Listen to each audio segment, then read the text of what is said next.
ఘనతను పొందాలంటే వినయము కలిగి ఉండాలి.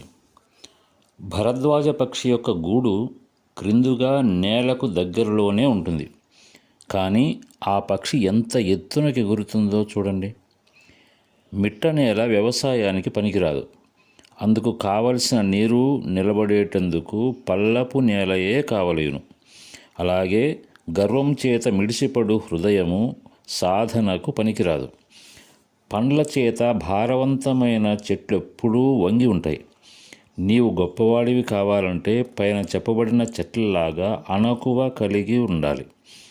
పెను గాలి చేత కొనిపోబడు పులి విస్తరాకులాగా గర్వశూన్యుడవై ఉండాలి.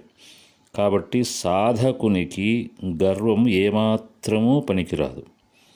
ఈ వీడియో కనుక మీకు నచ్చినట్లయితే లైక్ చేయండి, షేర్ చేయండి, అలాగే సబ్స్క్రైబ్ చేసుకోండి.